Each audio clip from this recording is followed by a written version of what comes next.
Então, muito bom dia, senhoras e senhores deputados. Eu começo por cumprimentar e dar as boas-vindas aos representantes deste movimento Campanha Água é de Todos, o Sr. Jorge Fael, o Sr. Américo Monteiro, o Sr. Manuel Vieira e o Sr. Nuno Vitorino. Bem-vindos a esta comissão, é com todo o gosto que o recebemos aqui para darem os vossos contributos relativamente a estas duas propostas de lei que estão em discussão na especialidade, a proposta de lei número 123/12, que procede à segunda alteração à lei 88/97, de 25 de julho, que regula o regime de acesso da iniciativa económica privada a determinadas atividades económicas, e a proposta de lei 125/12, que aprova os estatutos da ERSAR. Nós vamos dar a palavra cerca de 15 minutos, mais ou menos, para fazerem a vossa apresentação. Depois os grupos parlamentares colocarão as questões que entenderem e depois, no final, terão a oportunidade novamente de fazer os comentários finais. Por isso, é o Sr. Jorge Fael, tem a palavra. Muito obrigado, Sr. Presidente. Muito obrigado pelo convite à Campanha Água é de Todos. Começar pelo início, pelas apresentações. Eu faço parte da Campanha Água é de Todos, mas integro também a Associação Água Pública, que é uma das organizações que integra esta plataforma. O Nuno Vitorino também é dirigente da Associação Água Pública. O Américo Monteiro é da CGTP, uma das organizações também da campanha, e o Manuel Vieira do Movimento Utentes, que também faz parte da Campanha Água é de Todos. Esta campanha tem 150 organizações neste momento e cidadãos também. Como é público, lançámos uma iniciativa legislativa de cidadãos que entregámos no passado dia 28 de fevereiro, uma iniciativa legislativa de cidadãos denominada Proteção dos Direitos Individuais e Comuns à Água, apoiada por mais de 43 mil pessoas, assumindo como objetivos a defesa do direito à água e ao saneamento, a proteção das funções sociais, económicas e ecológicas da água e a propriedade e a gestão pública dos serviços de água e saneamento contra a privatização. Os termos do debate para nós são os seguintes.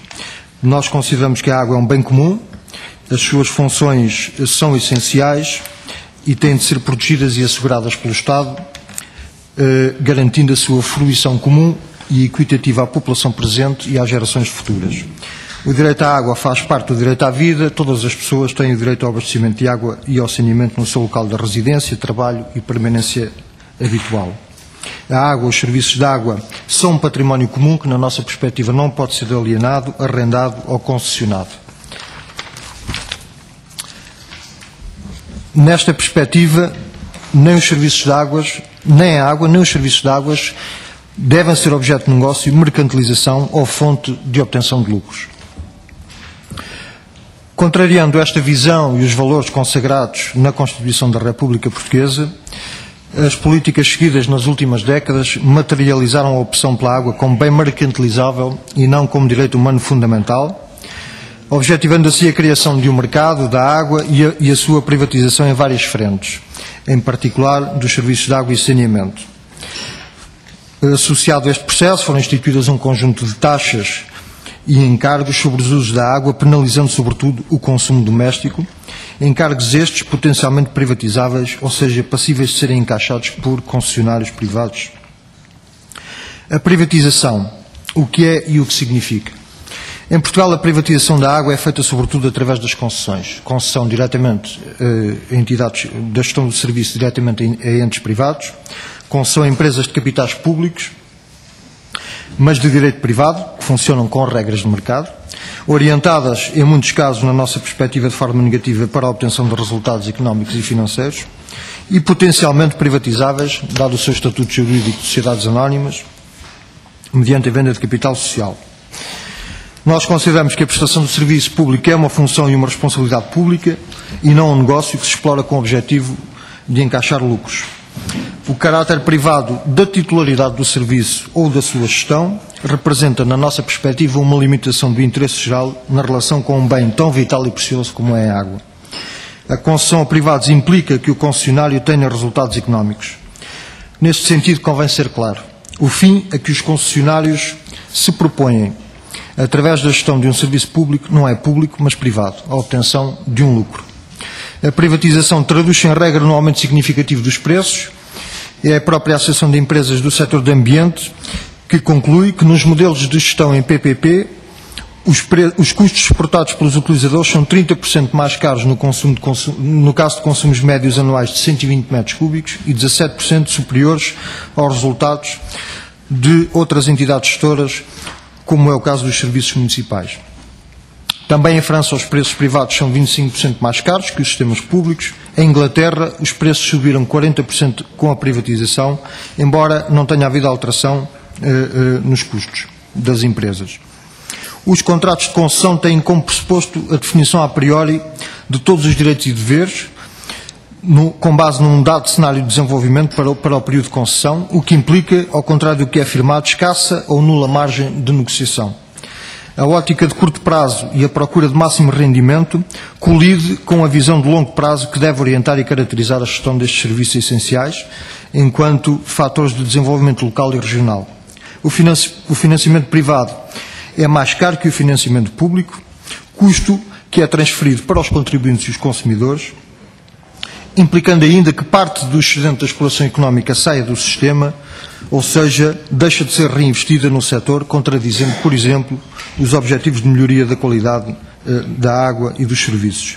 A lógica privada vai contra a política de conservação e proteção da água, pois o objetivo de maximização do lucro implica o fomento das vendas e, por conseguinte, os consumos. A privatização beneficia os grandes consumidores em detrimento dos pequenos e médios consumidores e trata de forma desigual aglomerados urbanos e rurais, na medida em que os investimentos passam a ser decididos em função da rentabilidade. Para os trabalhadores privatizados, é o agravamento da exploração, o aumento do horário da carga do horário de trabalho, do seu volume e ritmo, mais flexibilidade e polivalência, implantação de uma cultura comercial, precariedade e degradação das condições laborais, mais dificuldades para os representantes dos trabalhadores no quadro da contratação e negociação coletivas. Estas consequências constatam-se quase de forma invariável nos casos dos municípios que privatizaram os serviços, como Barcelos, Passos de Ferreira, Marco de Canaveses, Covilhã, Braga, Mafra, Faro, Cartaz, casos estes que detalhamos no documento que depois entregaremos, faremos entrega, mas muitos outros poderíamos mencionar, para além dos que estão no documento mais extenso, na apresentação mais extensa que deixaremos convosco. Como é sabido, com a assinatura do memorando de entendimento, a privatização ganhou um novo fogo, nomeadamente a privatização das Águas de Portugal. Fruto das políticas seguidas, a ADP controla hoje o abastecimento de água aos municípios e o tratamento de águas residuais e é responsável pela prestação de serviços a mais de 8 milhões de portugueses. O modelo multimunicipal, com virtudes e vantagens, certamente, no entanto, assumiu-se como instrumento de expropriação de competências autárquicas, afastou os serviços das populações, transferindo-os para entidades sem legitimidade democrática, caracterizadas por uma gestão marcadamente empresarial, quando não orientada para a obtenção também de resultados económicos e financeiros. Um modelo que resultou em maiores dificuldades para os municípios aderentes, confrontados com preços impostos unilateralmente, cada vez mais elevados, situação agravada pela existência nos contratos de caudais mínimos obrigatórios, muito acima das necessidades reais dos municípios, numa lógica completamente irracional do ponto de vista económico e ambiental. Muitos dos investimentos contratualizados não se realizaram e, em determinados casos, a qualidade dos serviços não aumentou. Estes problemas, atingindo particularmente os municípios do interior do país, na medida atingiram sobretudo os municípios do interior do país, confrontados com sistemas também sobredimensionados e projeções de consumo irrealistas. Quando se fala da dívida das autarquias ao Grupo Águas de Portugal, não podemos deixar de ter em conta todos estes fatores e estes problemas, alguns dos problemas que aqui assinalamos. Contudo, na nossa perspectiva, o remédio para esta situação não é o desmantelamento do Grupo ADP ou a sua amputação via privatização, seja sob que forma for, mas a adoção de uma nova orientação para o seu funcionamento e gestão, assente na lógica social, na maximização do bem-estar das populações, no respeito e cooperação com outros intervenientes, nomeadamente as autarquias. O setor da água é um domínio estratégico da maior importância. Com a sua entrega a privados, o Estado perderia o controle deste setor, vital para grandes grupos económicos e multinacionais que passariam a controlar todo o ciclo urbano da água. Relativamente às propostas aqui em debate, Em nosso entendimento, estas propostas prosseguem o objetivo de mercantilização e privatização da água e dos respectivos serviços públicos. No caso da proposta de lei 123/12, ela visa permitir a concessão dos sistemas multimunicipais de resíduos e a subconcessão dos sistemas de águas e saneamento a entes privados, mantendo neste último caso a natureza pública da entidade concessionária através da detenção da maioria do respectivo capital social. Sobre a diferenciação de regimes entre estes dois subsetores contidos na proposta, é o próprio Governo que afirma que tal se justifica pela sua diferente natureza, sendo que as atividades conexas com resíduos sólidos urbanos reúnem condições objetivas de autonomização e concessão, enquanto as atividades de água e saneamento assentes em infraestruturas de rede implicam o esforço prévio de racionalização de sistemas através da integração vertical e da sua agregação. Ou seja, a opção pela subconcessão dos sistemas de água e saneamento não se deve, portanto, a razões sociais ou ambientais. Não. O principal motivo é porque a reestruturação do setor, traduzida na sua verticalização e na anunciada criação de 4 megasistemas, não está completo. Processo este que, como é público, enfrenta a crescente oposição das autarquias locais, motivo que talvez ajude a explicar as declarações mais recentes do administrador do Grupo ADP, remetendo o processo de reestruturação do setor para depois das eleições autárquicas. Contudo, e sob a invocação do cumprimento do Programa de Assistência Financeira, o Governo desenvolve com esta proposta os eixos estratégicos já contidos no PEASAR 2, transformando as entidades multimunicipais de água e saneamento em empresas gestoras de ativos e concedentes de serviços. O que significa isto? Significa um processo em que o setor público ficará responsável por garantir os empréstimos contraídos e os investimentos, enquanto os privados arrecadarão os lucros. Este será o resultado mais que provável do negócio privado da água, que tantas vezes já conduziu à exclusão das pessoas de menores recursos económicos do acesso à água potável e ao saneamento.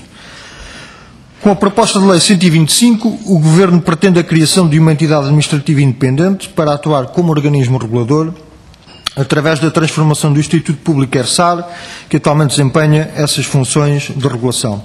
Da leitura do articulado, concluímos que a criação deste novo organismo regulador se enquadra na política de privatização que o Governo, como disse atrás, pretende acelerar. A criação de organismos reguladores supostamente independentes, como aquele que aqui é proposto, faz parte dos projetos de privatização nos setores que prestam serviços públicos essenciais e, simultaneamente, de um modelo de prestação desses serviços de acordo com uma lógica de obtenção de lucros. O mercado é assim considerado mais legítimo que o Estado, remetendo este para o papel de iniciador, facilitador e criador das condições que não apenas garantam que a privatização é efetivada, mas que assegurem que a operação é lucrativa, sem o que o negócio não seria certamente concretizado. É aliás, elucidativa a possibilidade prevista no artigo 5, número 3, a linhas C e F, que atribui competências à ERSAR para fixar as tarifas, quer para os sistemas de titularidade estatal, quer para os sistemas de titularidade municipal, que não se conformem com as disposições legais e regulamentares. Tal como é elucidativo o disposto no artigo 6 da proposta de lei, ao determinar que os princípios que devem estar subjacentes à fixação de tarifas e à elaboração de regulamentos tarifários, colocando logo à cabeça, na linha A, a recuperação económica e financeira dos serviços, numa lógica regulatória de recuperação total dos custos, incluindo os lucros, deixando a definição da tarifa social para a linha D e última do preceito assinalado. Contudo, tratando-se de entidade gestora, independentemente do modelo de titularidade municipal, a proposta fixa ainda que a ERSAR terá competências, para além das já referidas, para regulamentar, avaliar e auditar a fixação e aplicação de tarifas, o que, na nossa perspectiva, configura uma situação completamente diferente da fixação de tarifas para entidades, por exemplo, de titularidade estatal.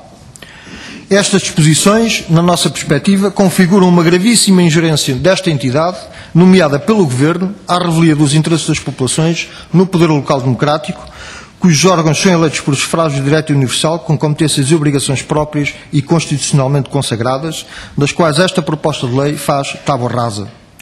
Por outro lado, Não obstante a enunciação dos bons princípios que regem a atividade destes organismos, a realidade é que, normalmente, estes pouco fazem para assegurar que os direitos dos cidadãos não são secundarizados face aos interesses das empresas. Veja-se, por exemplo, a subrepresentação dos interesses dos cidadãos e utentes na composição do Conselho Consultivo. O que tem sucedido, aliás, em outros setores, prestadores de serviços essenciais, telecomunicações, energia, por exemplo, é um alerta e um exemplo para o que pode vir a passar-se também no setor das águas, aqui com gravidade acrescida, tendo em conta o caráter fundamental do bem água para a vida e a saúde pública.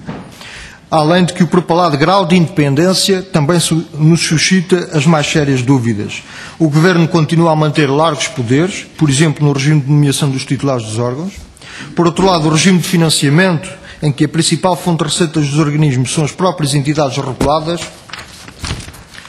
não assegura total independência e gera sérios riscos de dependência financeira e de possibilidade de estrangulamento financeiro por parte de operadores mais poderosos. O problema de fundo, contudo, não reside nas formas de regulação do setor das águas, mas sim na lógica privatista e mercantil da política em curso e do modelo de prestação de serviço que se pretende implementar. Convirá, aliás, sublinhar que vários casos de privatização, alguns dos quais já enunciei, altamente lesivos, passaram por várias instituições de regulação. Dir-se-á que esta proposta visa justamente mitigar tais situações. Todavia, a verdade é que a realidade vai demonstrando que o enorme poder das empresas que atuam no setor, a assimetria de informação existente entre o regulador e o regulado, além do caráter monopolista ou oligopolista deste mercado, tornam praticamente impossível controlar de forma eficiente a atuação do operador privado, já para não falar das relações comerciais entre estes e a empresa-mãe ou outras empresas do grupo não suscetíveis de qualquer controle. Em conclusão, partindo do reconhecimento e da defesa do direito à água e do acesso aos serviços públicos de água e saneamento, repudiamos de forma inequívoca a privatização-concessão, caminho que, como a realidade nacional e internacional ilustram, não só não promove a eficiência técnica e económica do setor, como, e em primeiro lugar, é um caminho social e economicamente injusto e errado. Em consonância com o que defendemos, não podemos deixar por isso de rejeitar as propostas de lei em debate, as quais se pretende que constituam parte do corpo legal da política de privatização da água e dos serviços públicos que materializam o seu usufruto. As razões para esta rejeição assentam não apenas nas insuficiências técnicas, mesmo considerando os propósitos definidos nos diplomas em análise, como principalmente na inconstitucionalidade que informam, na medida em que consideramos que as mesmas atentam designadamente contra a autonomia e as competências do poder local, a descentralização e a subsidiariedade, como ainda, e não menos importante, nos efeitos nefastos que a sua concretização acarretaria no âmbito da fruição e da garantia do direito à água e ao saneamento, na proteção das funções sociais, económicas e ecológicas da água, na participação dos cidadãos na gestão da coisa pública, nos interesses económicos e sociais dos utentes dos serviços e, no médio e longo prazo, na degradação da qualidade dos serviços prestados e na degradação da natureza e da própria água. É com este objetivo que deixamos aqui o apelo para que rejeitem estas propostas em defesa do setor público da água e saneamento e da construção de uma sociedade mais justa, solidária e desenvolvida. Disse. Muito obrigado. Muito obrigado, Sr. Jorge Fael, pela sua apresentação. Vamos agora fazer uma ronda pelos grupos parlamentares. O PSD pediu para dividir a intervenção por dois seus deputados. Tem a palavra o Sr. Deputado Maurício Marques. Muito obrigado, Sr. Presidente. Começo naturalmente por cumprimentar os representantes da campanha Água de Todos e saudar por esta iniciativa e dizer que um conjunto significativo de organizações presumo que conheçam muito bem o setor. Nessa medida, e porque defendem o direito à água, e começo também por dizer o seguinte: estamos de acordo, é que eles dizem que a água é pública, portanto nós reforçamos também essa nossa apreciação de que a água é um bem público, e aí estamos inteiramente de acordo. De todo modo, diz aqui e defendem que há o direito à água e serviços de saneamento a toda a população. Eu pergunto, dado o conhecimento que têm e as organizações que fazem parte desta campanha, pergunto se sabem qual o investimento a fazer para que toda a população portuguesa disponha da água e de serviços de saneamento, ou seja, quanto é que é necessário fazer de investimento para assegurar o direito à água e serviços de saneamento a toda a população. E se o Estado, se tem disponibilidade de capacidade financeira para o fazer. Segundo, pergunto, e porque vi também que tem algo contra os sistemas municipais de serviços de água e de saneamento, pergunto se sabem qual era o grau de atendimento público antes de existência destes sistemas multimunicipais. Por outro lado, e reforçando também a competência que tem sobre a matéria, pergunto se o atual modelo de gestão que tem sido elaborado ao longo dos últimos anos, se é sustentável, ou seja, se este atual modelo, nas atuais circunstâncias, se é sustentável e tem forma de garantir a continuidade dos serviços de água e de saneamento à população que hoje serve. Muito obrigado, Sr. Deputado. Ainda pelo PSD, tem a palavra o Sr. Deputado Mário Magalhães. Muito obrigado, Sr. Presidente. Eu continuava aqui então com algumas questões, nomeadamente a primeira, dizer que estou completamente de acordo que a água é um bem comum, mas quando nós abrimos a torneira lá em casa para tirar um copo de água, ou quando usamos esta garrafa que vem esta água daqui da Serra do Gerês e a da nossa torneira lá de casa, bem, dependendo de onde moramos, alguma a mais de 50, ou 60 ou 70 quilómetros. E isto tem um custo, esse serviço, e nós queremos ter a permanência desse serviço, chegar lá, tirar a água, esse tem um custo, com estações elevatórias, com energia. Queremos ter piquetes para que haja sempre fornecimento quando arrebenta uma conduta. Portanto, há um serviço todo que isso implica, porque a água não deixa de ser um bem público, é sempre um bem público. E, passando para a questão, e essa é a minha primeira pergunta, saber se vocês concordam ou não que há um custo, se as tarifas devem ou não refletir esse custo desse transporte, desta energia, deste sistema para nós podermos ser útil. E dizer isso, perguntava isso exatamente porque eu também tenho aqui o livro que vocês citaram, nomeadamente os custos do serviço de água em Portugal para 120 metros cúbicos. Aliás, está aqui um bom trabalho de uma associação nesse sentido. E este dado, assim, de que 30% são mais caros nos serviços privados do que nos serviços públicos, é, por muitas das vezes, enganador fazer essa análise simplista. Podem dizer, pronto, mas chegámos lá, somamos. Porquê? Não é de todo, até porque eu tenho aqui exemplos à frente que provam o contrário. Provam o contrário. Temos aqui, olha, para lhe dar aqui 2 exemplos de sistemas municipais. Por exemplo, em Valongo, que é um serviço privatizado, ao lado tem os serviços municipalizados, que são a Maia. O custo do serviço 120 metros cúbicos num lado e no outro, a diferença são 0,5 cêntimos por mês. Mas temos ao lado 2 concelhos, também gestão pública, Lousada, que é a Câmara Municipal, e Paredes, que é uma empresa concessionária, e os 2 a mesma origem da água têm saneamentos com empresas, todas elas públicas, mas diferentes. Os custos em alta dos serviços para Lousada são 105 cêntimos, perdão, 105 euros, 120 metros cúbicos, e Paredes 114. Paredes é mais cara, 9 euros. Mas o custo ao município, no caso de Lousada, é mais caro do que em Paredes. Portanto, se calhar as pessoas, quando abrem a torneira, não estão preocupadas se quem presta o serviço é a empresa A ou a Câmara Municipal, porque, neste caso em concreto, há uma diferença mensal de 5 euros na fatura a favor de uma gestão privada. Depois podemos comparar para perceber porque é que às vezes dá este 30%, porque há um município exatamente ao lado, que é o caso de Castelo de Paiva, que tem um serviço que só a alta do saneamento e da água dá-lhes, é mais cara, 49 euros por ano, que aquilo que os municípios pagam. Portanto, aqui não há recuperação, se calhar, dos custos da alta. Mas vocês bem-me dizer que esse custo não é pago. É pago pela autarquia, porque ela paga às entidades. E ao pagar esse custo, quem estão a pagar? Os municípios, estão a pagar na mesma, não aqueles que oferem que abrem a torneira, mas estão a pagar todos distribuídos. E aqueles que podem pagar,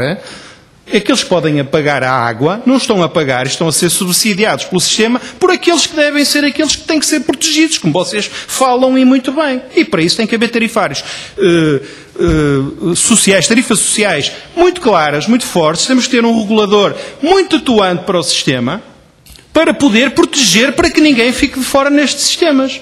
E por isso é que eu acho que é extremamente importante. E nomeadamente, e gostaria de saber a vossa opinião em concreto sobre a proposta de lei 125, nomeadamente a reforço do poder do ERSAR, para que isso, exatamente neste sentido, para que ninguém fique de fora. E queria só para terminar dizer aqui mais uma ou duas questões, nomeadamente o seguinte: não existem titularidades privadas de serviços. Em primeiro lugar, vocês disseram que essa questão não existe. Os privados podem, e já estão a fazê-lo, nomeadamente na alta, gerindo hectares. Portanto, nós temos que procurar neste sistema a eficiência, porque a eficiência e os ganhos são distribuídos por todos. Ainda ontem ouvimos dizer às Águas de Portugal que a reestruturação do sistema e que vai criar mais-valias para o sistema de 175 milhões de euros por ano. E esses 175 milhões de euros, serão a favor de tarifas mais baixas. E por último, a questão da retribuição acionista. Vou-vos dar mais um exemplo em concreto. As Águas de Ouro Paiva são da titularidade do Estado, são uma gestão do Estado. Sistema multimunicipal, 51%. Vou terminar. Mesmo para terminar, 10 segundos. A retribuição acionista, nesse caso, é de OTs a 10 anos, e também já foi aqui dito isso, mais 3. Se fosse uma retribuição, se fosse uma concessão, em vez de ser o sistema de gestão, o preço do aumento da água para o próximo ano seria 0, porque a retribuição acionista estaria fechada durante o tempo sempre, 7%, seja o que for. E neste caso terá um aumento de 3% a 5%. Portanto, é preciso nós vermos isto num todo e tentarmos, eu acho que estamos todos de acordo numa questão, manter a água pública e toda a gente ter acesso à água. Muito obrigado. Muito obrigado, Sr. Deputado. Utilizou mais de 50% do tempo, naturalmente. Os restantes deputados terão a mesma tolerância. Sr. Deputado Pedro Farmaus, do Partido Socialista. Muito obrigado, Sr. Presidente. Começo por agradecer a disponibilidade dos representantes da campanha Água a todos, a disponibilidade para virem conversar connosco sobre as duas propostas de lei, mas não podia deixar uma nota prévia de saudar a iniciativa, enquanto entidade promotora para iniciativas de direitos dos cidadãos, saudar essa iniciativa e terá o seu espaço próprio de discussão, que não será hoje, e por isso vou-me apenas cingir às duas propostas de lei que estão aqui em análise hoje em relação a esta matéria. O Partido Socialista tem colocado um conjunto de questões conjuntas a todos os nossos convidados e faz inicialmente uma pequena declaração política sobre esta matéria, que tem a ver com o aspecto crítico relativamente à forma como o Governo, com o apoio desta maioria PSD-CDS, tem conduzido o processo de reestruturação dos setores da água e dos resíduos. Se num primeiro momento foi anunciada a privatização das Águas de Portugal, que não consta do memorando da troca na sua versão original, essa intenção veio transformar-se em abertura de capital privada através de concessões, num modelo ainda hoje desconhecido do Parlamento, transferindo-se a fúria privatizadora para a IGF, como de resto bem lembrou na passada sexta-feira o Sr. Ministro de Estado e das Finanças, segundo a qual a IGF será vendida até ao final do presente ano. Enquanto isso, o Parlamento e o país aguardavam uma alteração à Lei de Limitação de Setores, uma nova Lei Quadro de Entidades Reguladoras, e que lá está o novo Estatuto de Entidade Reguladora dos Serviços de Águas e Resíduos. Permite-me, à parte, apenas para referir que a proposta de lei de alteração ao Estatuto da ERSAR deu entrar na Assembleia da República no passado dia 10 de janeiro, enquanto que a proposta de lei quadro das entidades administrativas independentes com funções de regulação da atividade económica dos setores privado, público e cooperativo, que é a espécie de lei-mãe, só chegou a este Parlamento passado 61 dias após a entrada da lei da ERSAR. Deu-se, no entanto, a feliz coincidência, em termos de timing, terem permitido discutirmos hoje aqui, na especialidade, nesta Comissão, ambas as propostas de lei em simultâneo, que torna estas audições mais enriquecedoras pela leitura cruzada que podemos fazer e, naturalmente, pelo alcance do contributo dos nossos convidados e pela diversidade e pluralidade de opiniões que vamos recolhendo. Reconhecemos todos a necessidade de proceder a uma reorganização dos setores da água e dos resíduos. Ainda esta semana, num portal da especialidade, um reputado académico se referia ao facto, dado o excesso do setor, dos resíduos, evidenciar alguns sintomas e recomendar alguns cuidados. mas não podemos aceitar que a mesma seja feita por convicção, mas sim com bases robustas, visando corrigir as insuficiências diagnosticadas e garantindo a continuação dos indiscutíveis progressos alcançados. Ou seja, somos de entendimento que qualquer decisão deve ser devidamente ponderada e não tomada de ânimo leve, apressadamente, como de resto têm sido todas as decisões vindas do gabinete da Sra. Ministra do Ambiente. Refira-se que as alterações à delimitação de setores e os novos estatutos de entidade reguladora das águas e resíduos mereceram os pareceres desfavoráveis por parte da Associação Nacional de Municípios, exatamente porque não é assegurada a posição dos municípios relativamente aos novos modelos de gestão, seja provido o direito de opção dos municípios, no que tange à possibilidade de alienarem ou não as suas participações. Portanto, a primeira pergunta que tem sido comum aos nossos convidados é comentar e fazem à forma como este processo tem sido conduzido. Também perguntar se é possível conduzir um processo desta natureza, se é possível, contra os principais parceiros do Estado, neste caso estamos a falar das autarquias, como acionistas e ao mesmo tempo como clientes, mas enquanto legítimos representantes dos cidadãos. E, ainda há pouco aqui foi falado, relativamente aos municípios, comentar e fazem o poder conferido à entidade reguladora para a fixação de tarifas, que é uma matéria central nesta problemática. O Governo tem esquecido que estruturar os setores é muito mais do que concessionar ou vender a IGF. Aliás, quando se fala da reestruturação do setor dos resíduos, apenas se ouve falar da venda da IGF, não se ouve falar mais nada. Existem 308 municípios com competências legalmente consagradas e concessões exploradas por entidades privadas numa grande variedade de situações, quando olhamos para os serviços de água e resíduos nas suas dimensões técnica, social, ambiental e económica. E, portanto, é preciso ter noção que a sustentabilidade não é só económica, deve ser também social e ambiental, para termos o tal desenvolvimento sustentável. Depois da universalização das competências regulatórias da ERSAR, uma das propostas prevê a natureza de entidade administrativa independente, embora não garanta os necessários e desejáveis meios de funcionamento fundamentais para o esforço de reforço da independência e de confiança que se pretende de qualquer regulador.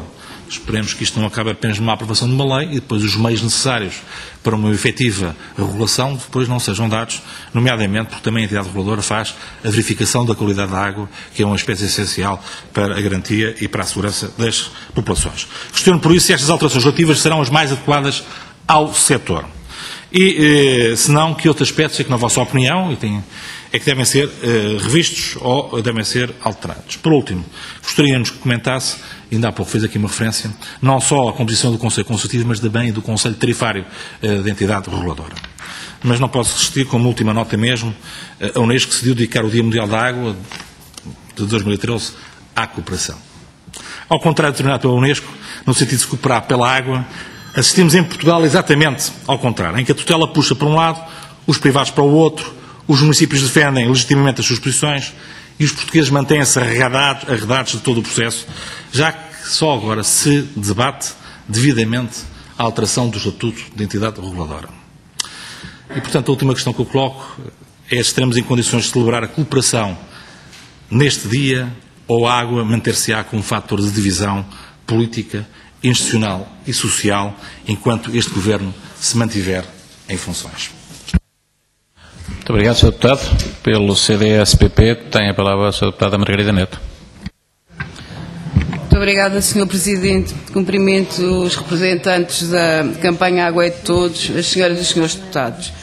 Reconhecendo-se os relevantes investimentos realizados nos setores do abastecimento de água e dos resíduos ao longo das duas últimas décadas, com os consequentes benefícios ambientais e de melhoria da qualidade de vida dos portugueses, é simultaneamente consensual que hoje estes setores padecem de problemas graves de natureza estrutural, sobretudo operacional, económico-financeira, que urge resolver, de modo a evitar, por um lado, o colapso financeiro das entidades gestoras e, por outro, a garantia que estes serviços públicos essenciais continuam a ser prestados no futuro com qualidade, fiabilidade e de forma universal.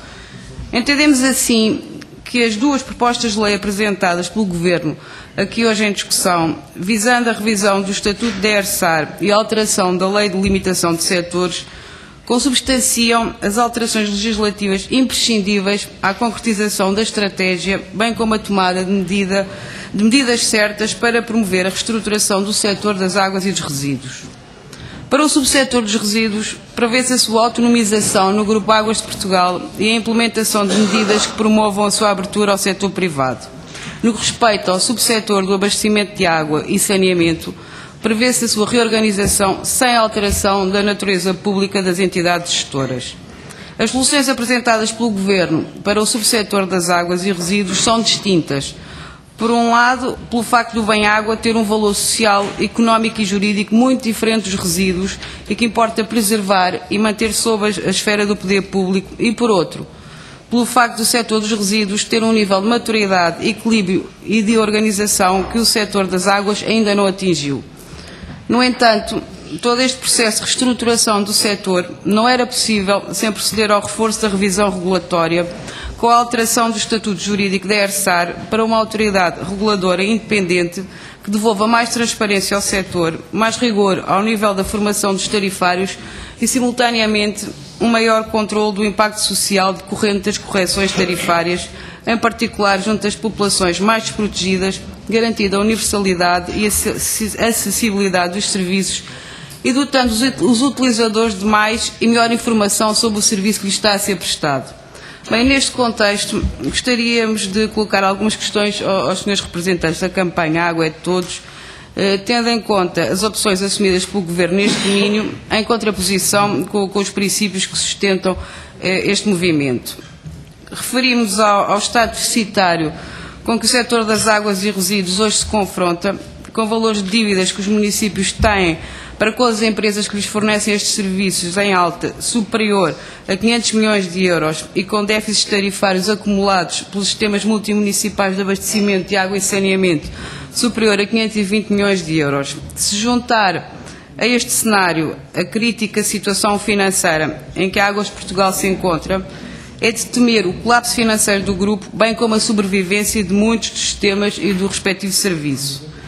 Atendendo a que o movimento já demonstrou não concordar com as opções e soluções adotadas pelo Governo, defendendo o caminho da estatização total do setor, vedando o acesso a empresas privadas, impedindo assim a entrada de capital para fazer face às dificuldades financeiras, perguntava a Vossas Excelências que solução alternativa apresentam que conduza à recuperação económico-financeira do setor e, simultaneamente, garanta os investimentos que urge fazer. Defende ainda que, relativamente às concessões municipais a privados de serviços de águas e resíduos já existentes, não se deve proceder à sua prorrogação na renovação, devendo-se mesmo incentivar a sua reversão para o setor público. Assim sendo, gostaríamos que nos explicassem que estudos e cálculos já foram feitos para avaliar as condições e os valores de indemnizações a pagar para resgatar as concessões municipais em causa. E, por fim, importa tecer alguns comentários relativos à Resolução 64/292 da Assembleia Geral das Nações Unidas, que consagra o direito à água potável e ao saneamento como direito humano fundamental à plena fruição da vida e de todos os direitos humanos a que este movimento faz referência. Assim, e justamente pelo facto da água se tratar de um bem essencial à vida e ao bem-estar humano, o debate político-partidário deve partir do pressuposto de que, sendo a água um bem escasso e fundamental à vida humana, devemos todos preocupar-nos em assegurar a sua sustentabilidade para as gerações futuras. E assim, neste contexto, entendemos que a melhor solução que serve melhor este fim é esta reestruturação que o Governo português pretende levar a cabo, cabendo à entidade reguladora definir os termos em que a prestação do Serviço Universal de Abastecimento de Água e de Saneamento deverá ocorrer, por forma a assegurar o seu acesso a todos e a preços socialmente justos. Obrigada. Muito obrigado, Sra. Deputada. Dou agora a palavra ao Sr. Deputado Paulo Sá, do PCP. Muito obrigado, Sr. Presidente. Começo por cumprimentar os representantes da campanha Água é de Todos e, no vosso nome, saudar as mais de 150 organizações que integram esta campanha e agradecer-vos também a disponibilidade para estarem aqui a partilhar connosco as vossas reflexões sobre esta matéria. Para o PCP, os objetivos do Governo com a apresentação destas duas propostas de lei, a 123 e a 125, são claros. o Governo e a maioria que o suporta apresentaram estas iniciativas, embrulhando-as em bonitas palavras sobre a melhoria dos serviços, sobre a sustentabilidade destes serviços para as gerações futuras, mas o objetivo central, não temos qualquer dúvida, é preparar o caminho para a total privatização destes serviços, entregando a sua gestão e exploração a entidades privadas. Com a proposta de Lei 123, remove o último obstáculo que existia ao controle dos sistemas multimunicipais por parte das entidades privadas, e com a proposta 125, o que pretende é garantir que existe uma entidade reguladora dita independente que irá garantir que há uma recuperação integral de custos e que as entidades privadas que venham a gerir estes sistemas obtenham lucros que elas consideram adequados para este serviço. Sabemos também, e até por experiência de outros setores, que as entidades reguladoras ditas independentes, mais tarde ou mais cedo, acabam por ser completamente capturadas pelos interesses económicos que é suposto regularem, e depois têm uma ação que visa exclusivamente garantir que esses interesses económicos retiram dos serviços que prestam nestes diversos setores uma rentabilidade elevada. Aliás, gostava de referir aqui um estudo que foi encomendado pela AEPSA, uma associação de empresas do setor, sobre os serviços, e nesse documento diz até esta altura que é necessário garantir a sustentabilidade do setor de águas e que a tarifa de serviços deve refletir os custos da operação, atuais e futuros, e acrescentam e a remuneração do capital. Ou seja, claramente o que se pretende é que os consumidores paguem não só integralmente os custos dos serviços de água e saneamento, como também paguem a remuneração dos investimentos ou do capital dos acionistas privados. Obviamente que o PCP está frontalmente contra estas duas propostas de lei, a 123 e a 125. Aliás, no princípio de janeiro, apresentamos na Assembleia da República um projeto de lei que vedava aos privados o acesso às atividades económicas de água, saneamento e resíduos. Esta proposta foi, infelizmente, do nosso ponto de vista, rejeitada, e foi rejeitada com os votos conjugados do PSD, do CDS e do PS. Gostava também de referir aqui um aspecto que a maioria invoca permanentemente, e hoje mesmo já o fez também, dizendo que consideram que a água é pública e defender do caráter público da água, e até apresentaram, entendo eu, muito cinicamente, um projeto de resolução aqui na Assembleia da República, recomendando ao Governo que mantenha a água como um bem público. Ora, a maioria não desconhece, a maioria, seus deputados, eu ouvi-os com atenção quando falaram, sem os interromper, pedi-lhes a mesma gentileza. A maioria não desconhece que os portugueses acedem à água através dos serviços de água. Não vão de cântaro à cabeça buscar água ao ribeiro. A maioria não desconhece que os portugueses acedem aos serviços de saneamento através desses serviços. Não usam a maneira medieval de se livrarem das águas, atirando-as pela janela e gritando "a água vai". E, portanto, quando se privatizam os serviços de água e saneamento, através dos quais os portugueses têm acesso à água e ao saneamento, e que se entrega o controle destes serviços aos privados, na prática estamos a entregar aos privados o controle da água e do saneamento. Mesmo mantendo o caráter público no papel da água, o acesso aos serviços de água feito pelos cidadãos está nas mãos das empresas privadas se estes serviços forem privatizados. Ora, de 1976 a 93, como todos sabemos, os serviços de água e resíduos foram uma responsabilidade exclusiva da administração local do Estado, sendo a sua gestão controlada por órgãos democraticamente eleitos e orientada para a prestação de um serviço público. Infelizmente, do nosso ponto de vista, a partir dessa altura, nos últimos 20 anos, pela mão de sucessivos governos, quer do PSD-CDS, quer também do PS, foram gradualmente abertas as portas à privatização do setor, nomeadamente em baixa, mas também agora em alta. E obviamente que nós rejeitamos este caminho, entendemos que a água não é um negócio e não pode ser gerido como um negócio. Ainda ontem, o Sr. Presidente do Conselho de Administração da LDP mostrou-se horrorizado nesta comissão pelo facto dos serviços de água e saneamento que ele gera haver uma diferença negativa entre os proveitos e os custos. Ou seja, não havia uma recuperação integral dos custos e ele considerava isto, sentia-se horrorizado com isto. Mas, ao mesmo tempo, foi acrescentando mais adiante que a água é um bem essencial, não é um refrigerante, dizia ele. ele. Eu entendia que o Sr. Presidente de Águas de Portugal estivesse preocupado com a questão da recuperação integral dos custos, se gerisse uma empresa de refrigerantes, mas não gera uma empresa de refrigerantes, gera uma empresa que assegura o abastecimento de água e o tratamento das águas residuais a 8 milhões de portugueses, e a água é um bem essencial que deve ser acessível a todos, não é um refrigerante. E, portanto, nós, quando temos bens que são bens públicos e que podem ser geridos numa ótica, e devem ser geridos, em nossa opinião, numa ótica completamente diferente, na ótica da prestação de serviço público e nunca na ótica de um negócio, que é aquilo que a maioria pretende fazer. E sabemos também o que é que resulta da privatização dos serviços de água, saneamento e resíduos. Representa um aumento de custos para os consumidores, porque eles vão ter que pagar a recuperação integral dos custos e ainda a remuneração dos privados. Sabemos que resulta também numa degradação de serviços por falta de investimentos dos privados nas infraestruturas, e isto aconteceu e acontece em Portugal. Eu gostaria, e pedindo ao Sr. Presidente a mesma tolerância dos outros grupos parlamentares, ler aqui um relatório de uma auditoria do Tribunal de Contas a uma empresa do Concelho de Faro, onde eu resido, criada em 2005 e que tem acionistas no seu capital privado com 49%. A auditoria do relatório de contas é destruidora para aquilo e diz claramente: o acordo financeiro e entre o município e os privados, município 51%, privados 49%, não prevê qualquer transferência efetiva de risco para o parceiro privado. Primeiro, não há riscos. É um negócio que os privados adoram. Remuneração sem qualquer risco.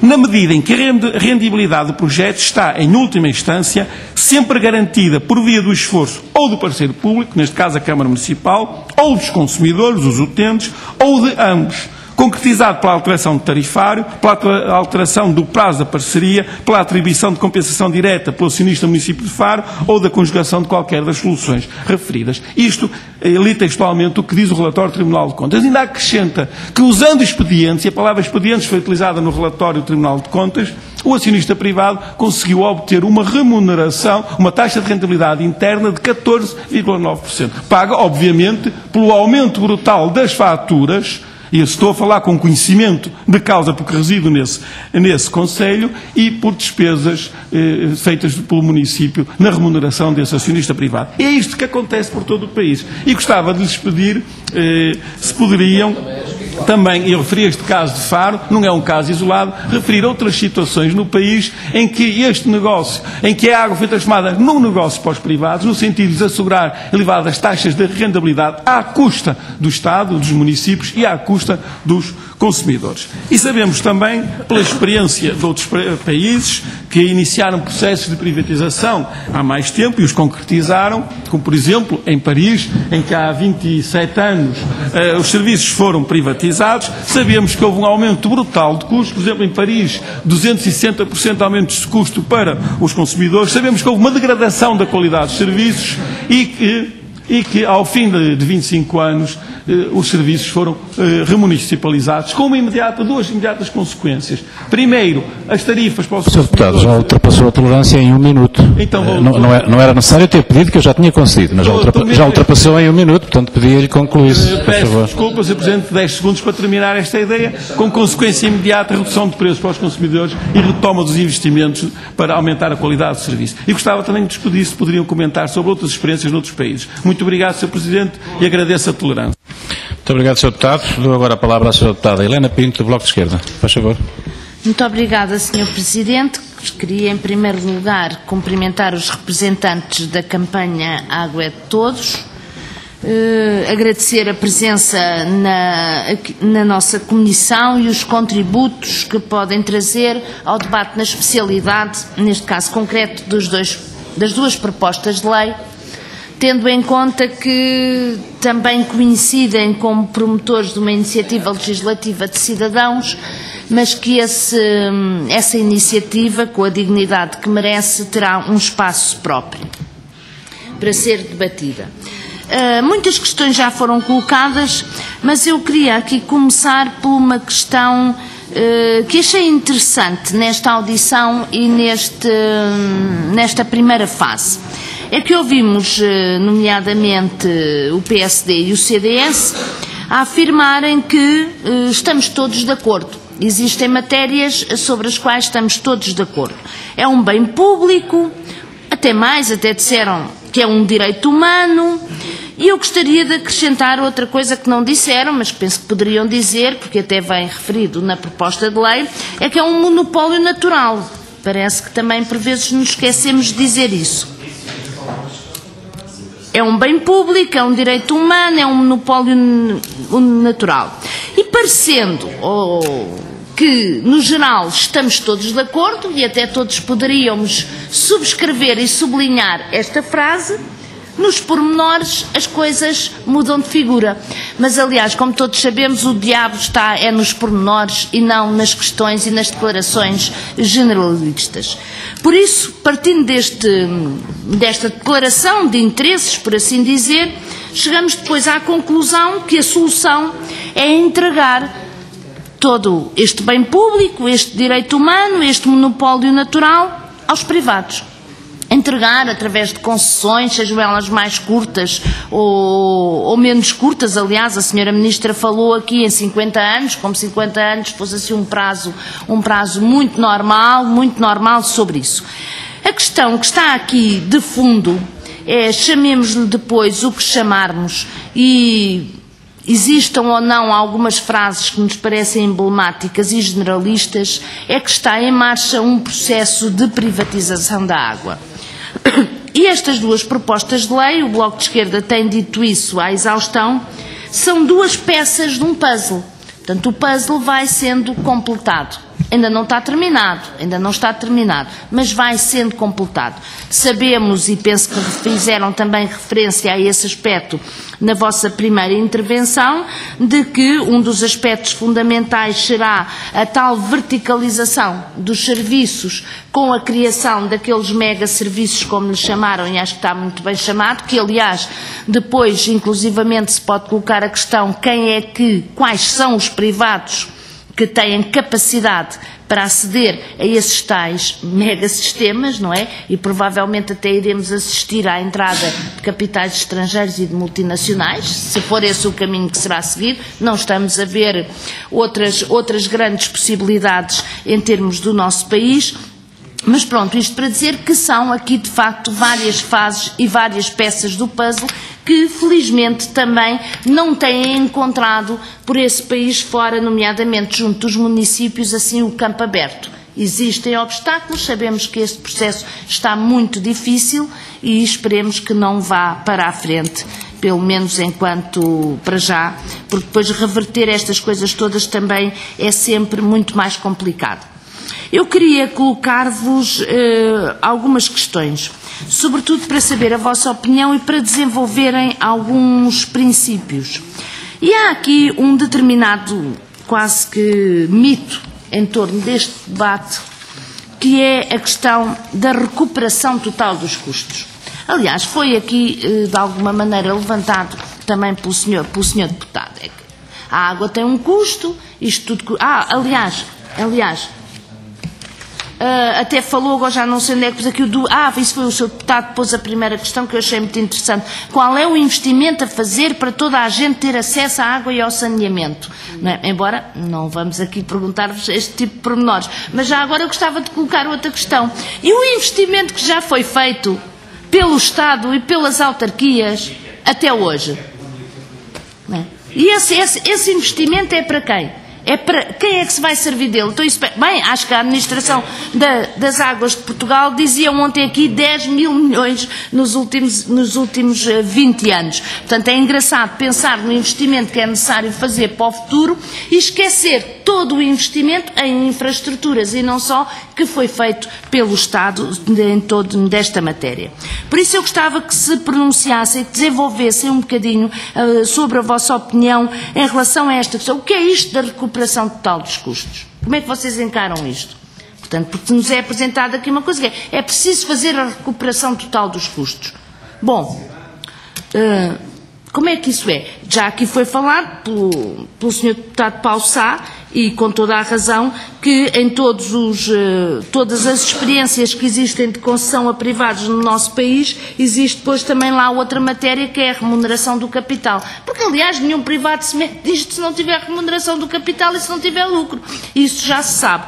Portanto, isto leva-nos a outra questão, que é também outro mito, que é o problema que a água não é gratuita e a água que é um bem raro e que devemos proteger. E isso tem a ver, sobretudo, com as questões tarifárias, e esta era outra questão que eu gostaria também que desenvolvessem.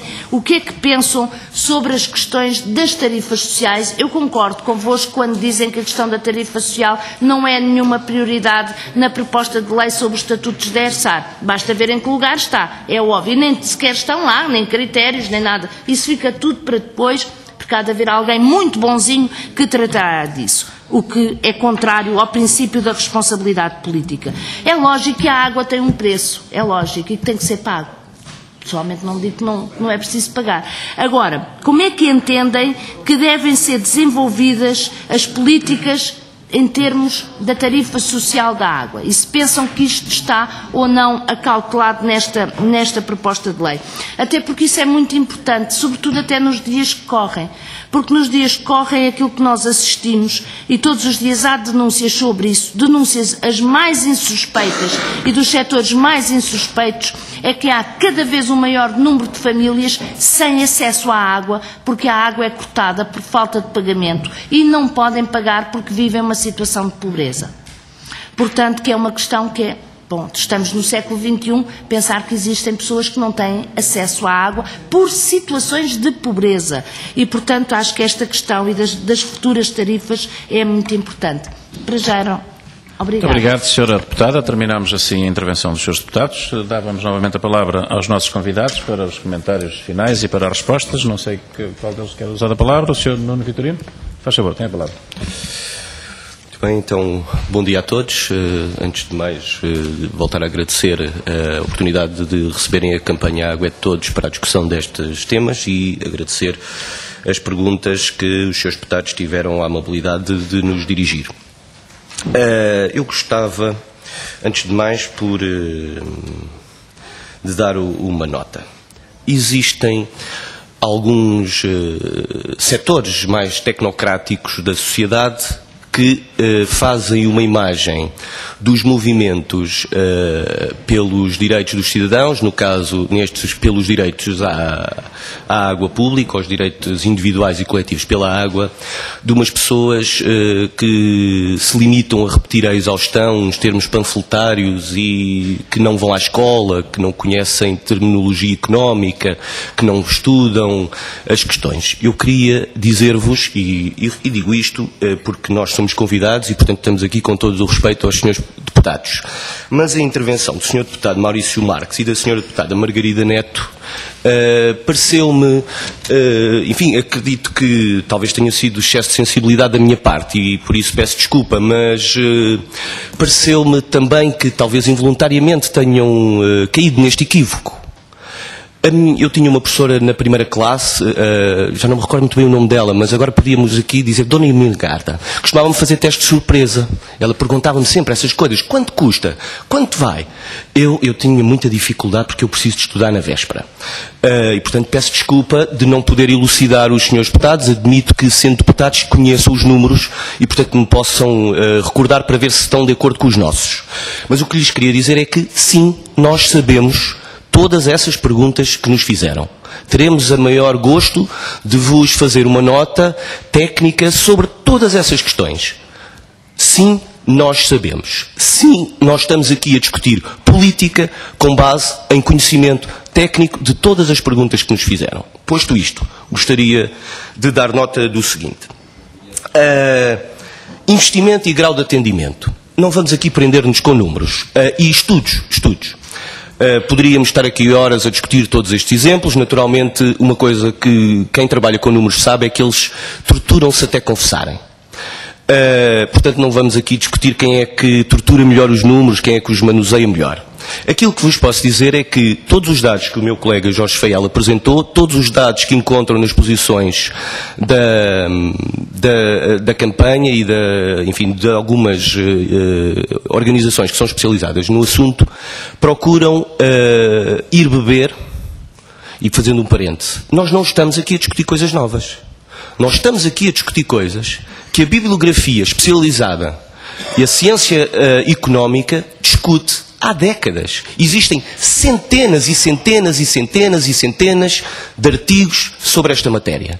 Eles estão compilados com metodologias robustas, analisados, validados, e portanto não estamos a falar de opiniões, nem de somar, fazer médias, não estamos a falar disso. Estamos a falar de metodologias cientificamente robustas para a análise destas matérias. É disto que estamos a falar. E penso que isto é uma coisa que fique claro. E, portanto, investimento. Senhora Deputada, existem e senhores deputados que colocaram esta questão. Existem dois aspectos relativamente a esta matéria. A primeira são os factos. No percurso europeu,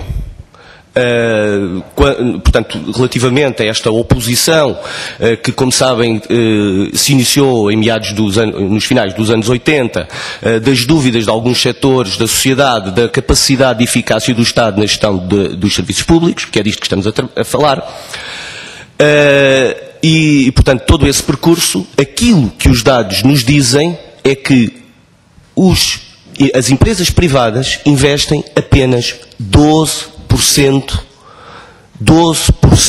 de todo o investimento no setor.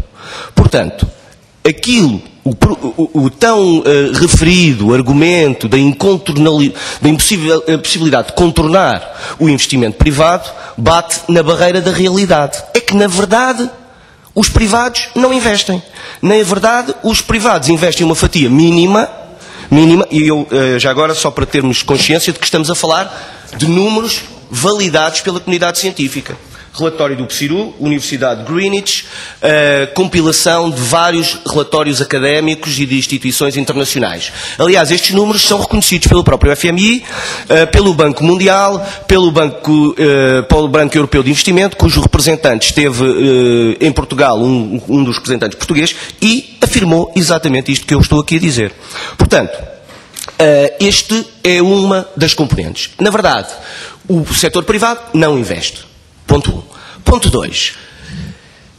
A política e a gestão das sociedades é um jogo aberto. E, portanto, se o Estado não tem condições de financiar, a responsabilidade é daqueles que governam e que governaram, que instituíram as regras que impedem os Estados, e que, aliás, as regras que fizeram com que fosse um argumento válido empurrar para os privados, porque o Estado nunca consegue aceder a financiamento. E, portanto, é um problema que nós podemos discuti-lo tecnicamente, teremos todo o gosto, mas do ponto de vista político tem responsáveis. E os responsáveis são os modelos atuais de financiamento que os Estados, e em particular os Estados da União Europeia, escolheram para si próprios. Como sabemos, e também não sei se os senhores deputados têm esta percepção, admito que sim, porque serão pessoas até mais esclarecidas que eu e conhecerão a temática muito melhor que eu, que aliás estou no setor há 20 anos, tenho a satisfação de ter dirigido um dos serviços municipalizados mais performantes do país, ter sido seu presidente do Conselho de Administração e administrador durante muitos anos, serviços municipalizados de água e saneamento da Almada. E, portanto, conheço, assim, digamos, relativamente bem o setor. Dizia que portanto, uma questão que importava ver em macro. Grau de atendimento. Eu não sei se os senhores deputados têm a percepção da evolução do setor exatamente, mas, mais uma vez, admito que sim. E, enfim, a forma confiante como as perguntas me foram dirigidas, estou a supor que saberão à vírgula os dados. Mas aquilo que tenho para vos dizer é que, por mais que se insista que o setor avançou muito nos últimos 10 anos, e que isso seja verdade, e que todos nos satisfaçamos com isto relativamente ao país, a verdade é que o país avançou muito mais no período entre 75 e 93, quando o investimento era exclusivamente da responsabilidade dos municípios. No período seguinte, ainda assim, uma parte significativa do investimento, praticamente todo em baixa, foi da responsabilidade dos municípios, e quando estamos a falar de atendimento, como saberão, estamos a falar em baixa, com exceção da alta na componente do tratamento e enfim, Isto não é uma crítica à Alta, não é uma crítica, porque cada coisa tem a sua dificuldade, cada coisa tem a sua especificidade. Agora, não podemos é comparar bananas com laranjas, nem laranjas com bananas, como se as coisas fossem assim, vou ali já venho. Não são, senhores deputados, peço muita desculpa, mas os factos são os factos, é que a primeira parte avançou-se muito mais do que na segunda.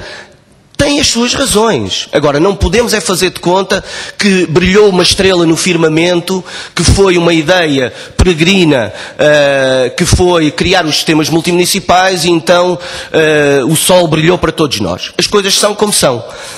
E mais, é como nas coisas do amor. A gente só sabe se era mais feliz com outra pessoa se tivesse casado com ela. E, portanto, nós só saberíamos se a situação tinha sido mais performante se tivéssemos tido outro modelo. Por exemplo, um modelo que os vários governos e sucessivamente impediram, que foi da cooperação intermunicipal.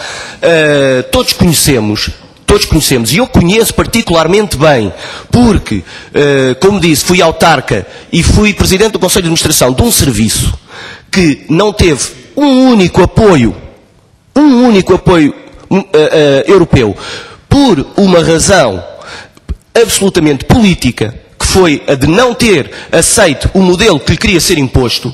Todos sabemos com que dinheiro é que estes investimentos foram feitos. Portanto, quanto a investimentos, julgo que estamos, e grau de atendimento, penso que estamos conversados. Outros modelos, com certeza, poderiam ter feito, com mais dificuldade, com menos, naturalmente, a questão do enquadramento jurídico foi muito importante para a captação dos fundos, não temos nenhuma dúvida, mas como o meu colega já teve a oportunidade de dizer, nós temos a maior estima pela Águas de Portugal, como uma empresa que centraliza excelência e capacidade de intervenção, e portanto não é esse o tema que está em discussão.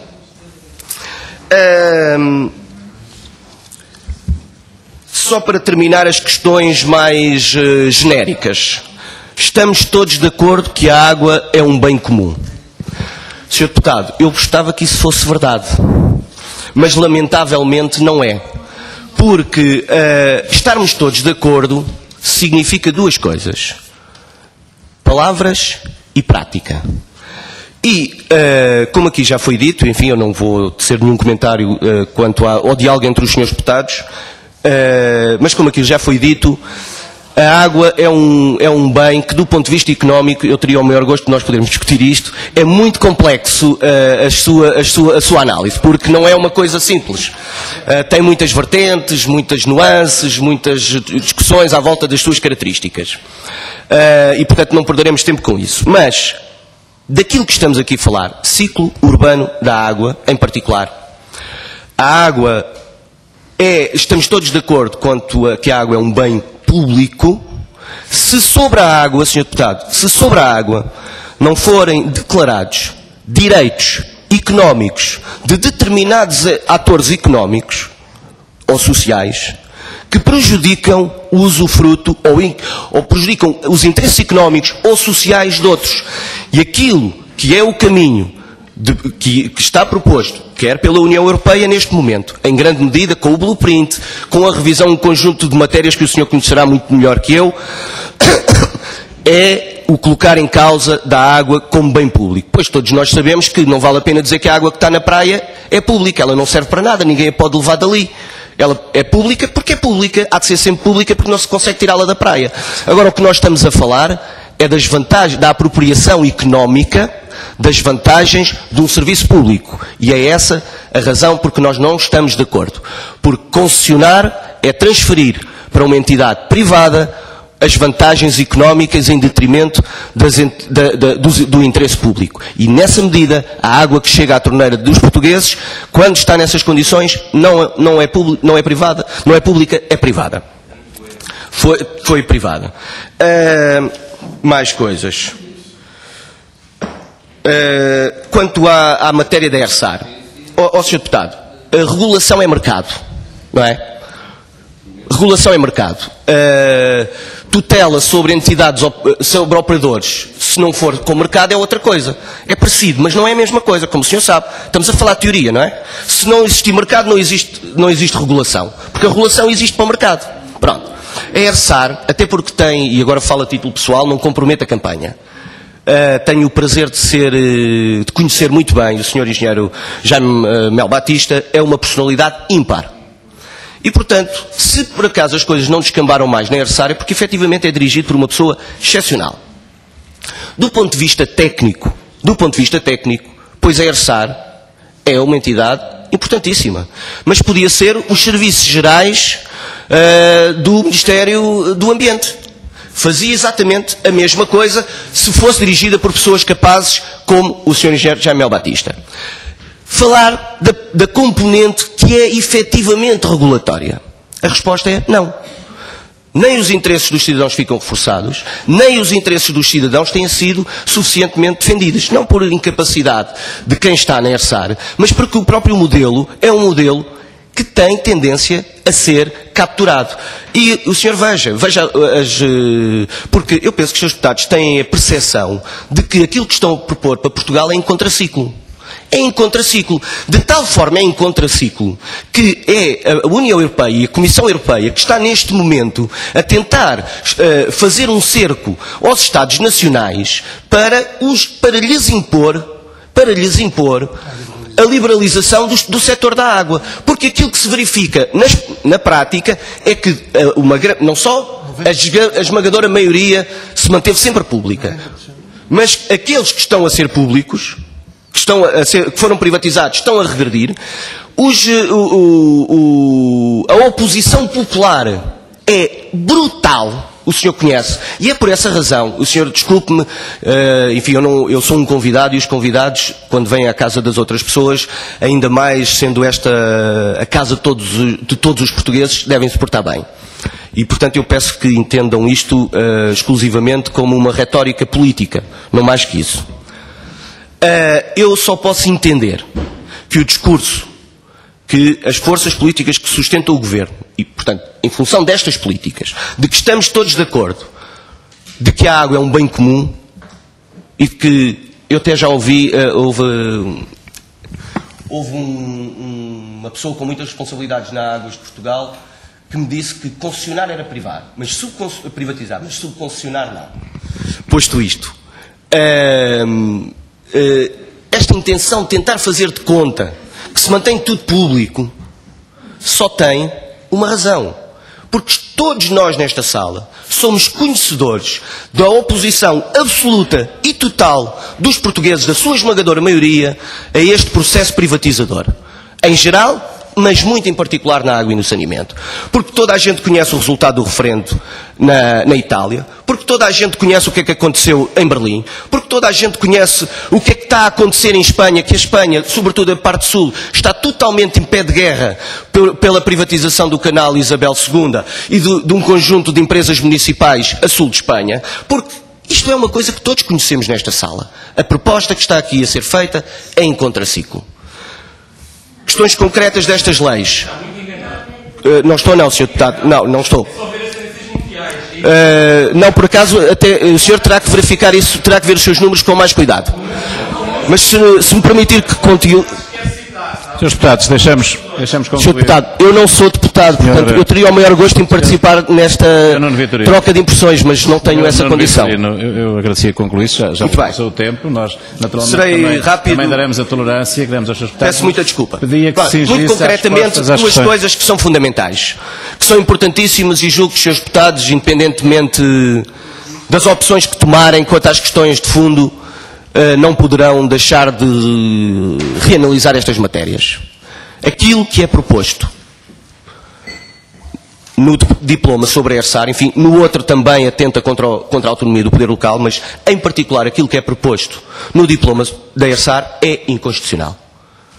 É inconstitucional e além de atenta em absoluto contra a autonomia do poder local. No seu conjunto, atenta contra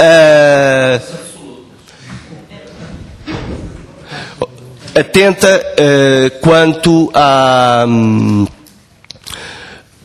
aos interesses dos cidadãos, como já referi, e não reforça de forma nenhuma a preocupação da ERSAR, porque não pode reforçar, porque o seu objetivo principal é garantir os termos económicos da exploração dos serviços e, portanto, A questão do interesse económico do utente é sempre uma questão que se submete e secundariza perante esta. E, portanto, são estas as questões, enfim, mais relevantes que tinha para dar nota. Muito obrigado, Sr. Presidente. Muito obrigado. Tinham pedido que manifestado o interesse em mais usar também a palavra. Já utilizou todo o tempo, mas naturalmente pedia que fosse breve. Pedia então só 2 ou 3 minutinhos para o seguinte.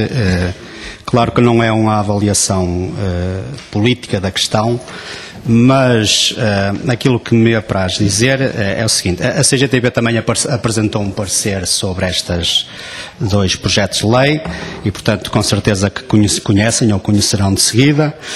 Daquilo que aqui foi colocado, só 2 ou 3 pequenas coisas. Nós sabemos que, por informação da ERSAR, 95% dos alojamentos estão servidos de água, portanto o investimento não há de ser muito necessário. E sabemos também que nas zonas urbanas 99% estão servidos de água pública, potável, potável. E, portanto, hoje é mais perigoso as pessoas, devido à situação que vivemos, perderem o direito à água, pelos cortes, etc., do que exatamente a falta do acesso à água. Mas, aliás, a preocupação dos poderes políticos nesta situação, acho que era preferível que fosse no sentido de ver quais são aqueles 1% que seja, 2, 3, 4% que seja, que estão impossibilitados de ter acesso à água. E isso acho que era um investimento bastante mais interessante. Claro que nós sabemos que puseram-nos alguns exemplos que eu não iria perder aí muito tempo com isso, mas todos sabemos a situação em que se encontra o município de Barcelos por causa do negócio que fez com a água, quer dizer, esse negócio feito em determinada altura portanto, é um empenhamento, digamos, do município por largos e largos anos em termos da sua situação económica. Porque, não comparando a questão da água, mas, por exemplo, se eu estacionar na cidade de Braga durante 1 hora, é-me cobrado 1,30 €. Se eu estacionar na cidade de Guimarães, é-me cobrado à volta de 60 cêntimos. O meu carro não polui o mesmo, não ocupa o mesmo espaço. Portanto, esta questão é um desafio ainda maior, porque não foram, digamos, a água ser pública que tornou o endividamento na situação que está. É muitas vezes o querer, através deste bem, ir buscar proventos para este tempo que no futuro nos vão fazer muita mais falta. E na perspectiva de que, de facto, dizia-nos o Sr. Deputado do PS que a água é fator de união ou de divisão, a água já foi causa de morte de muita gente. Mesmo em Portugal. Nos tempos, hoje certo que não se fala tanto, mas noutros tempos o acesso à água para as variadíssimas situações, mais no meio rural, mas em todas as situações, foi motivo de morte de muita gente. E sabemos que é um bem escasso. Ora, se é um bem escasso, era de todo necessário todos preocupar-se na sua defesa, num país que sabemos que há 1 ano atrás havia pouca água, estávamos a apelar aos deuses para que nos ajudasse, porque não respondíamos conveniente ao acesso a todos nas melhores condições. Estando nós agora com muita água no país, esbanjamos, não temos o cuidado de conservar, etc. Eu sei que, por prática própria, como responsável na CGTP pelo desenvolvimento sustentável, que é difícil, nesta altura, estar a debater com os meus colegas, nesta altura de tanta luta, de tanta necessidade, estar a debater com eles o desenvolvimento sustentável. Eu sei o difícil que isso é. Também aqui, provavelmente, é difícil vocês estarem a preocupar-se com estas coisas da água e tal. Agora, um desafio é importante. Não tenho dúvidas, e não sou jurista, não experimentei a gestão da água, o que quer que seja, não é? Sou de origem operária e dirigente da CGTP. O que interessaria, nesta altura, era ver, era termos em conta que a lei surge, de facto, para abrir portas a áreas e a meios que não devia ser feito. Vejamos, por exemplo, só para comparação e para terminar, o que foi alterado em relação ao REN, para que haja maior extração e não sei o quê, e menos cuidados na recuperação dos espaços onde são extraídos os bens que o país tem. E, portanto, isto da água parece-me um pouco o mesmo. É uma reflexão muito, digamos, primária, no sentido de procurar entender o que é isto do acesso a um bem que virá a tornar-se escasso com o tempo, e, portanto, como é que vamos agora entregá-lo a uma gestão que não me parece que venha trazer bem para ninguém. E vejamos como exemplo, e para terminar mesmo, os serviços que já tivemos públicos, dos telefones, etc., que agora quem faz esse serviço são pessoas com muito mais dificuldades no trabalho, com muito menos acessos dos utentes ou dos consumidores a eles, porque trabalham à tarefa, porque trabalham à prestação do serviço, não têm um emprego com condições, com direitos. Claro que aqui nós podemos dizer que é preciso as pessoas motivarem-se para este serviço que é preciso prestar. Pois é, mas digamos os treinadores que gerem as equipas é que têm que pôr as equipas a trabalhar bem. Não é já que trabalha mal, vamos eliminar tudo e vamos entregar o ouro ao bandido. Peço desculpa pelo tempo. Muito obrigado, Sr. Américo Monteiro. O Sr. Jorge Fael pediu um minuto ainda para concluir. Faz favor, seja breve.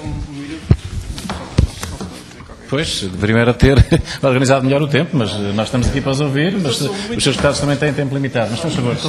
Então, primeiro, o Sr. Manuel Vieira, faz favor. Pedindo que seja breve.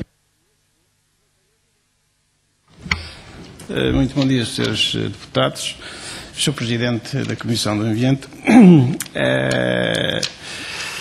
Temos muito prazer em estar aqui e gostávamos muito de expor as nossas preocupações. Mas vou ser muito breve e só queria referir aqui duas situações. Pelo movimento utente dos serviços públicos, as maiores reclamações que nós temos é na área da saúde, dos transportes, da energia. Da água não temos assim muitas reclamações.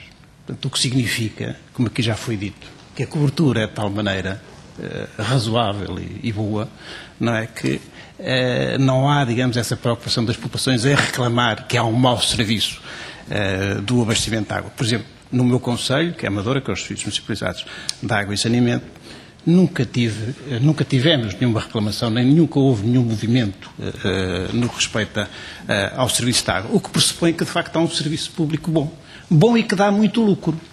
Eu sei, conheço, que a Câmara da Amadora e a Câmara do Eiras, no fim de cada balanço, vão buscar muito dinheiro aos serviços municipalizados que gerem. Assim como Sintra, assim como outros municípios por aí fora. Não é? Ora bem, de quem é que vem este interesse? De quem é que vem esta preocupação? Penso que esta preocupação de passar da água é o privado, porque é um negócio que, de facto, não tem concorrência. É um negócio que tem os clientes assegurados. E, portanto, é um negócio que, enfim, face à situação, digamos, que o sistema tem, digamos, um bom setor e uma boa área para, de facto, aumentar a sua acumulação de capital. A outra situação que me preocupa é, nós, atualmente, havendo um problema da água, podemos ir à Assembleia Municipal, podemos ir à Assembleia de Freguesia, podemos ir à Câmara, que temos acesso. Quando for privatizada, as pessoas vão reclamar a quem? Isto não preocupa os seus deputados. É uma redução tremenda na nossa democracia. É uma machadada na nossa democracia. E isso não preocupa esta Casa. Esta Casa não está aqui para defender a democracia. Passando este bem, este poder para os privados, as pessoas deixam de ter fala perante este bem que todos aqui consideram que é essencial e é público e que deve ser defendido e protegido. Aliás, diz a própria diretiva da Comunidade Europeia, não sou eu que digo. É um património que deve ser protegido e defendido. E entregando ao privado, vamos defendê-lo. Vejam, o Barcelos, já foi aqui dito, não é? Vejam Marco Canaveses. São os únicos que reclamam. Onde há reclamações, as nossas reclamações que vêm, é onde há gestão privada, não é onde há gestão pública. Pronto, eu só vos queria deixar com estas duas preocupações. Obrigado. Muito obrigado, Sr. Manuel Vieira. Agora sim, para terminar, o Sr. Jorge Fael. Para terminar, agradecer mais uma vez o convite que foi dirigido à campanha Água de Todos e respigar apenas algumas coisas. Preços. O serviço público não tem que ser necessariamente mais caro. mais barato. Por vezes é até mais caro que o serviço privado. Mas há duas grandes diferenças. Uma eu referia. O excedente económico não sai do sistema. Reverte para a comunidade no seu todo. O lucro privado vai parar ao bolso dos acionistas.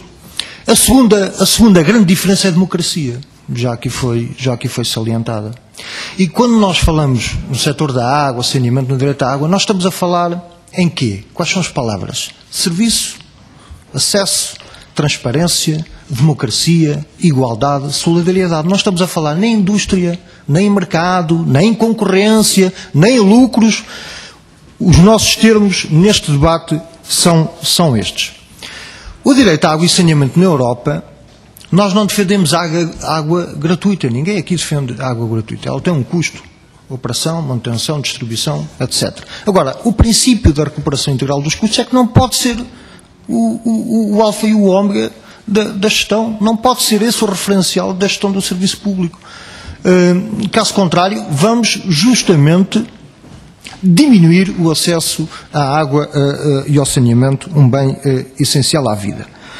Depois, vejam o que acontece no Reino Unido. O Ofwat, que é o regulador, é um monstro regulamentar. É um autêntico monstro regulamentar. Essa é outro mito da privatização que a realidade desmente. Bem, vamos aliviar a burocracia, vamos libertar o mercado, as forças de mercado, vamos aliviar o peso do Estado. Bem, o Ofwat é um monstro regulamentar. E mesmo assim não impede os fabulosos lucros da indústria privada da água no Reino Unido. Uma sondagem de opinião, que não tem assim tanto tempo efetuado no Reino Unido, concluiu que 71% dos britânicos defendem a renacionalização do setor. 90% de toda a gestão da água e do saneamento na Europa é pública. 90%. Os serviços públicos mais eficientes do mundo são públicos. Vejam a Holanda, vejam o caso da Alemanha, com perdas de 5%. Isto é praticamente a perda natural de um serviço de água. Portanto, em Paris, foi aqui citado o caso de Paris, é um caso emblemático na pátria da gestão privada, das concessões. É um caso emblemático e que significa que a gestão privada não é congenitamente ineficiente, pelo contrário, é tão ou mais eficiente que a gestão privada. No primeiro ano da remunicipalização dos serviços, o que é que sucedeu?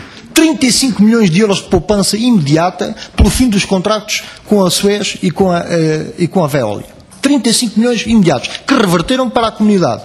Em quê? A redução de tarifas de 8%. Este foi o ganho imediato. E hoje é uma das companhias públicas mais eficientes em França. Aliás, fala-se que a Veolia quer vender tudo em Portugal. Né? As concessões que tem. Essa é uma notícia que surgiu há dias. Quer vender Veolia, quer vender Orem, quer vender Mafra, Paredes. Bom, quer sair de Portugal. A eficiência privada tem muito que se lhe diga. E mesmo para terminar, o apelo é este. Não deixem que as novas gerações cresçam com água privatizada. Isso é um recuo social brutal, é um recuo na democracia e é atingir fortemente um direito que deve ser garantido às presentes e às futuras gerações. E, mais uma vez, agradecer o convite que nos foi dirigido. Muito obrigado. Muito obrigado nós é que agradecemos a estes representantes da campanha Água de Todos, ao Sr. Américo Monteiro, ao Sr. Jorge Faela, ao Sr. Manuel Vieira e ao Sr. Vitorino, as considerações e as opiniões que aqui nos deixaram. Está encerrada a nossa audição. Muito obrigado.